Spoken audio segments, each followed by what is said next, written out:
Bonjour ou bonsoir, ça dépend où vous êtes, chers téléspectateurs de la chaîne Peace International TV. Je suis Moïse Ndairagje, bienvenue tout le monde. Et à cette émission en français, là, on va se focaliser sur la vie quotidienne, notamment le jeune en particulier.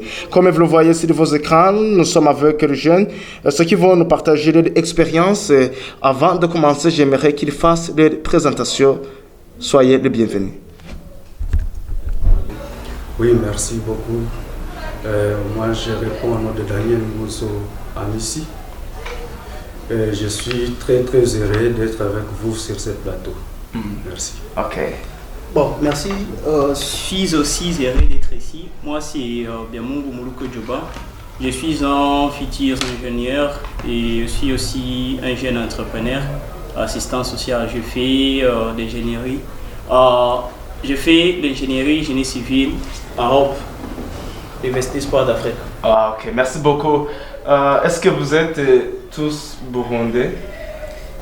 Non, apparemment, moi je suis pas burundais, moi je suis congolais. Ok.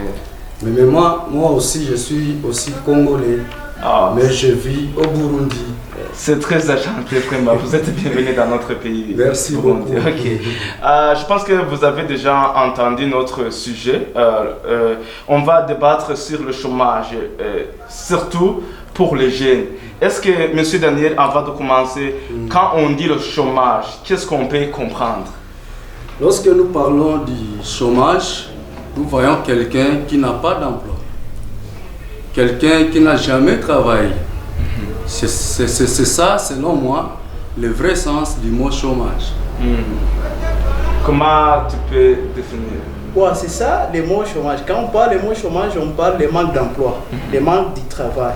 Là, on ne veut pas entrer en profondeur pour dire les sous-emplois et le chômage, définir le chômage et la pauvreté, non. Mais dans le sens général, on comprend pas le chômage, le manque d'emploi. Quand quelqu'un manque d'emploi, ça c'est ça le chômage. Mais Daniel, Oui. Certains disent que c'est lui qui est chômeur, c'est lui qui a la qualification dans le domaine quelconque. Alors, celui qui n'a pas fait ses études, est-ce qu'on peut dire qu'il est en chômage? Oui, on peut le dire parce que le travail ne dépend pas des études. Tout d'abord, ça demande le courage de la personne en question.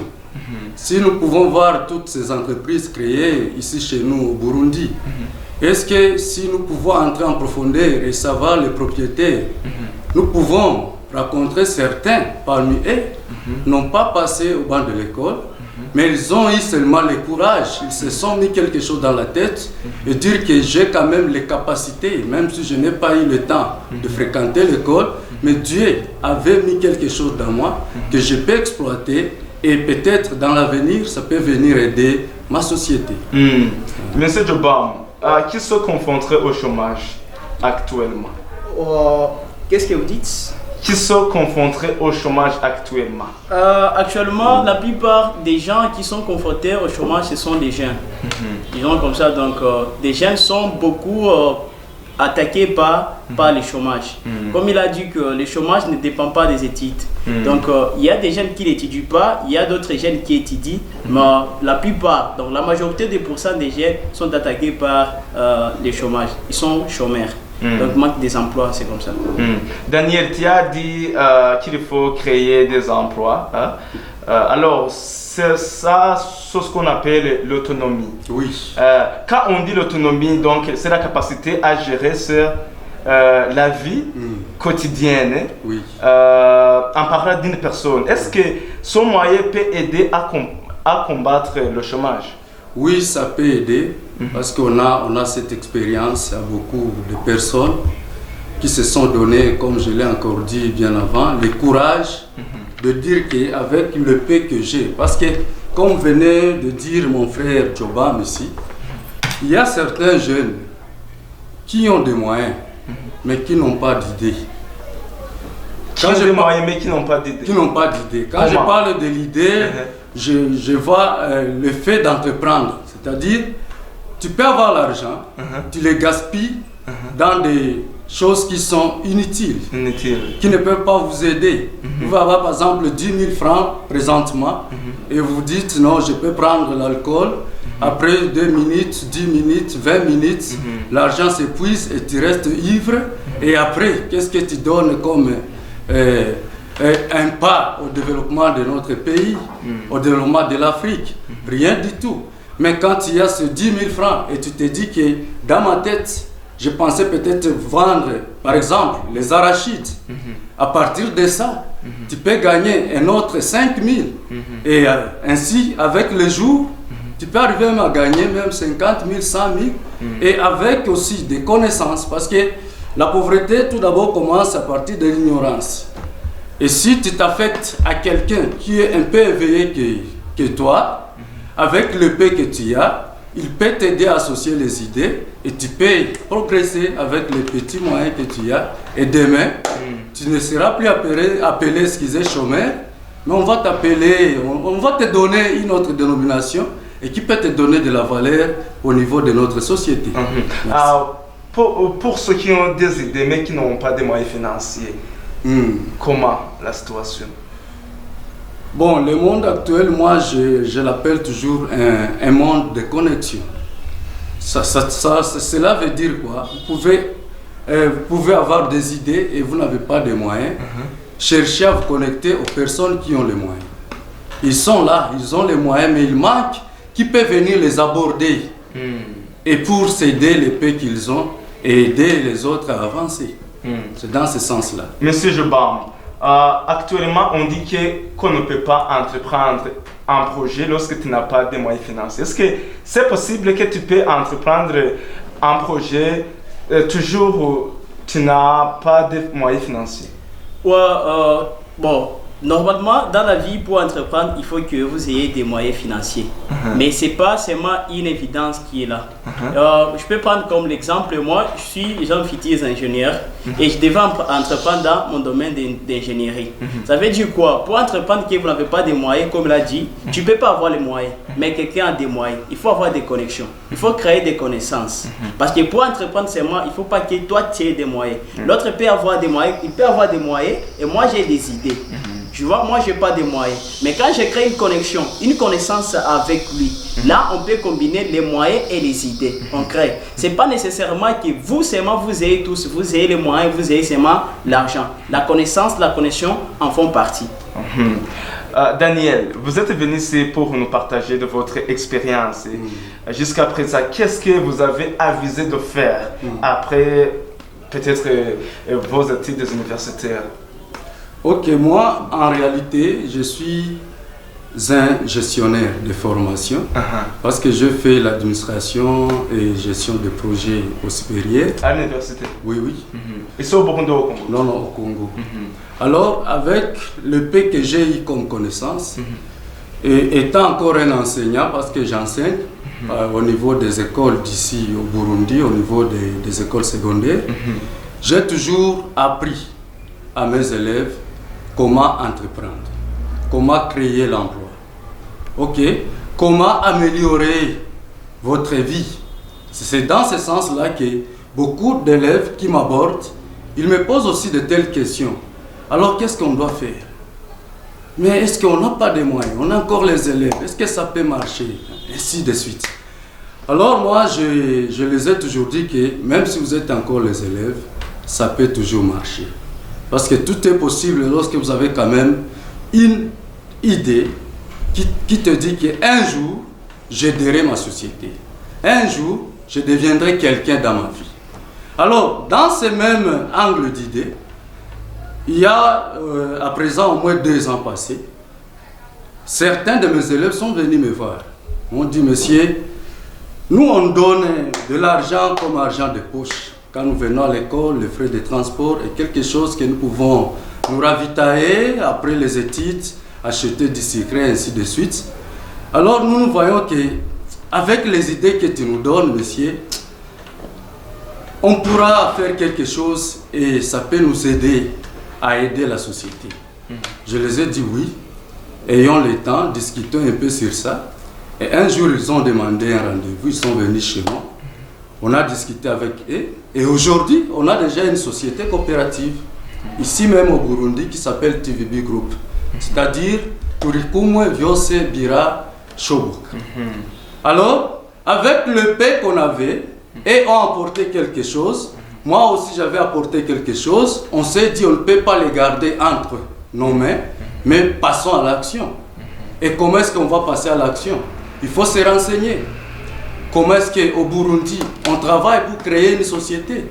Alors par là, après avoir se renseigné, on a vu une société, c'est une agence ici au Burundi, qui s'occupe des problèmes de création de sociétés coopératives, qui s'appelle Anacop. Nous sommes allés là-bas. C'est une collaboration. Oui, nous sommes allés là-bas pour se renseigner. Et là, on nous a dit, vous avez cette possibilité de créer une société coopérative. D'ailleurs, c'est ce que le chef de l'État est en train d'encourager pour lutter contre quoi? Contre le chômage. Alors nous sommes dit, oui, même si on est des étrangers, nous allons aider le gouvernement burundais, le peuple burundais à avancer de l'avant. Parce que quand on est ici, nous partageons le même sang qui est africain. C'est dans ce sens-là. En tant que les ressortissants congolais, pourquoi vous avez appelé votre société en utilisant les mots de Kirundi? Oui, on a voulu utiliser le mot de Kirundi parce qu'on est au Burundi. Et parce que aussi on va travailler avec le peuple burundais pour les valoriser et pour partager avec eux leur culture. On a voulu utiliser ce terme. Alors, quel est votre objectif? Notre objectif principal avec notre groupe là, le TVB Group, c'est de lutter tout simplement contre le chômage et la pauvreté. En luttant contre le chômage, dans quel moyen, dans quelle manière alors? Donc avec ça, on a initié certaines activités qu'on appelle les AGR dans le domaine du commerce, dans le domaine de l'agriculture. Et à part ça, pour aller un peu plus loin, dans le cadre de lutter contre la pauvreté, nous faisons aussi quelques activités à caractère social. Là, on parle de l'assistance sociale. Nous assistons les vulnérables. Il y a les enfants qui veulent étudier mais n'ont pas de moyens. Mais nous les aidons à avancer avec leurs études en leur donnant quelque chose. Il y a les mamans, comme vous venez de le dire, elles ont les idées de faire quelque chose, mais elles n'ont pas les moyens. Mais avec l'épée qu'on a au niveau de TVB, nous donnons ça à ces mamans.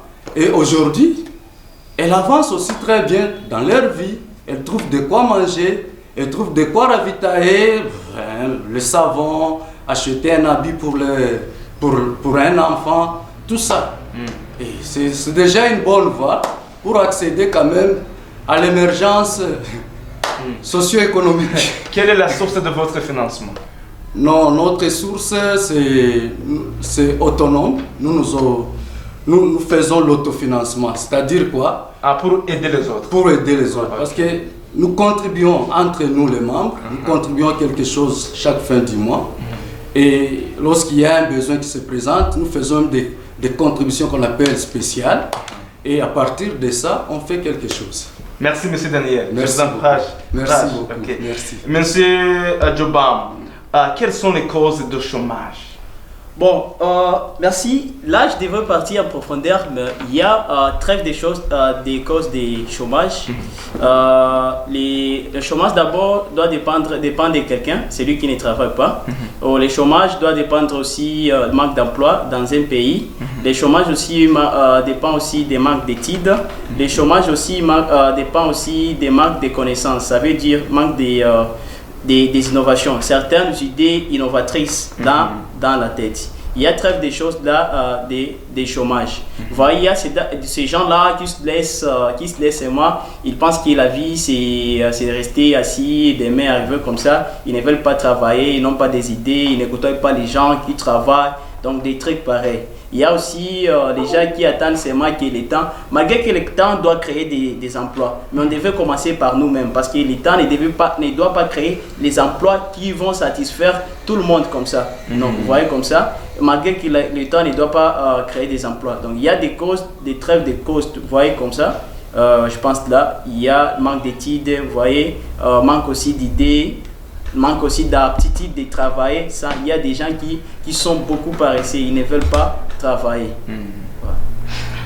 Oui, merci beaucoup, Monsieur Jobam.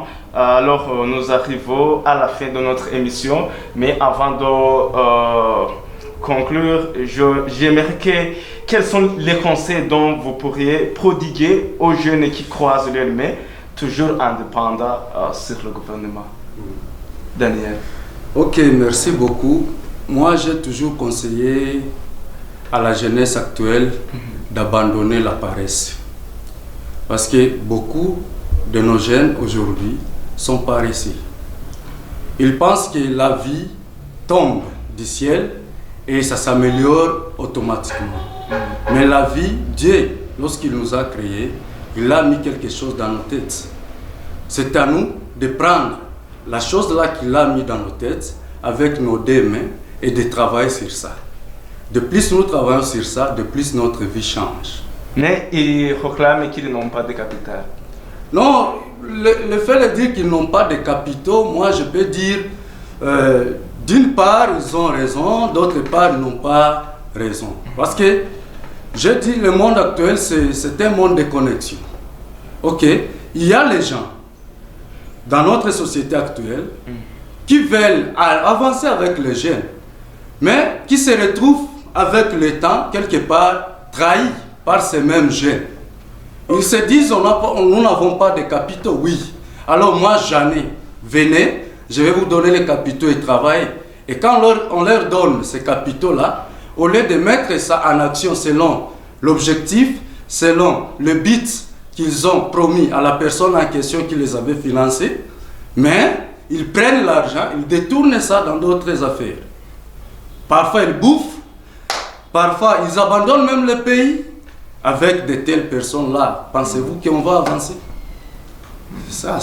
D'autre part, ça nous décourage, nous autres étant des jeunes entrepreneurs, nous voulons avancer avec nos collègues jeunes, mais nous retrouvons aussi de telles difficultés dans la société. Sinon, je les demanderai d'être juste, d'être loyal.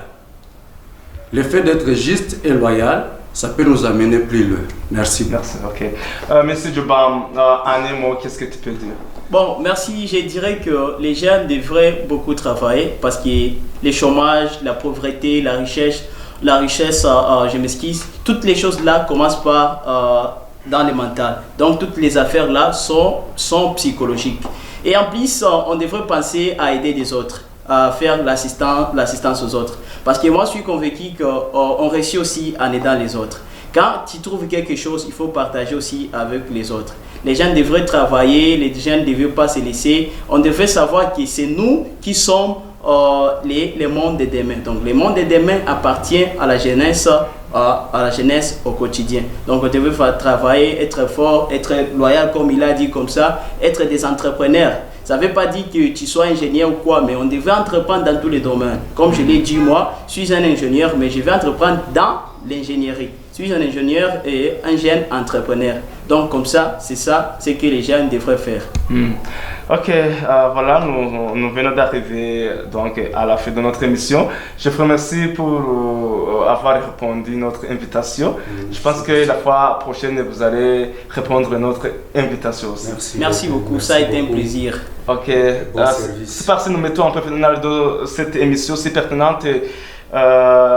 Vous, les téléspectateurs de la chaîne Peace International TV, c'est parce que nous mettons un peu final. Vous étiez avec Moïse Ndairagje. À la prochaine fois. Merci. Merci beaucoup.